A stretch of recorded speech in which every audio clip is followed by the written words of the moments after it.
for the fastest qualifying lap by a woman in the event's history. Pretty impressive stuff, and we're so excited to have Catherine here in studio with us today. First and foremost, congrats on being back in the Indy 500 and the qualifying lap that you had, the fastest woman ever in that qualifying round. What did that feel like for you? Very stressful, actually. Like, it is nothing like lining up at Indy for qualifying. Even when you think you've got everything under control, you're sat there and you're like sixth car in line and you're like, yeah, this is fine. Fifth car in line, you're like, I'm getting a little nervous now.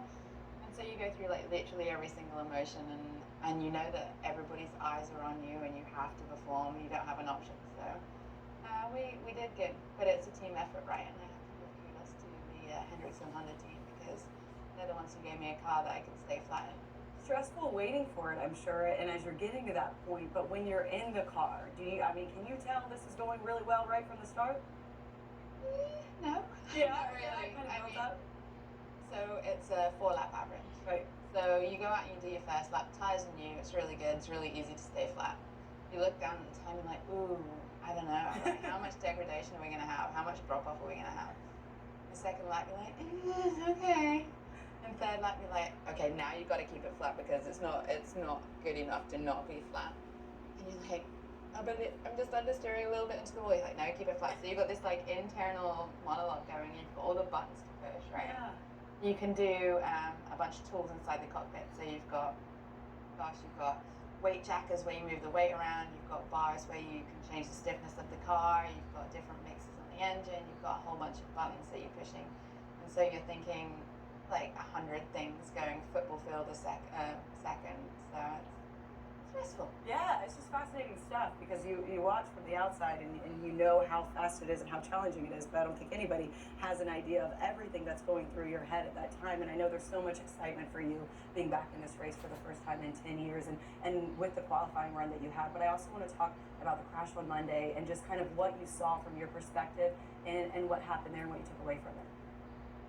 You know, racing is inherently dangerous, and I think we all have a healthy respect for those dangers, but we don't like to be in incidents, and we don't like to see anybody else have incidents, right?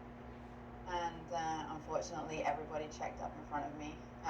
When you're doing 226 miles an hour and people in front of you are doing 170 all of a sudden, and you don't know about it, you can't stop in time. I was on the brakes, I was changing down gears, and I didn't get it slowed down in time, and unfortunately we had an accident. I'm glad that Steph's going to be okay. You know, he's been a teammate of mine and a friend in the past, but he does have a fractured vertebrae, so you never want to see that. And I feel awful for him that he's going to miss the 500, honestly. Not a great situation. Really keeping him and everybody's thoughts and prayers as you prepare for what's next, which is the Indy 500. And I mentioned it a couple times. First time you're back in it for 10 years. Can you just describe how running in the Indy 500 compares to being in other races? What's it feel like? Indy 500 is the biggest race in the world. It's the biggest sporting event in the world, right, as far as attendance goes.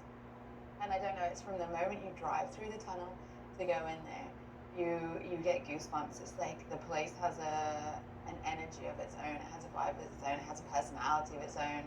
The fans are awesome. It's indescribable unless you've been there, and so you have to go.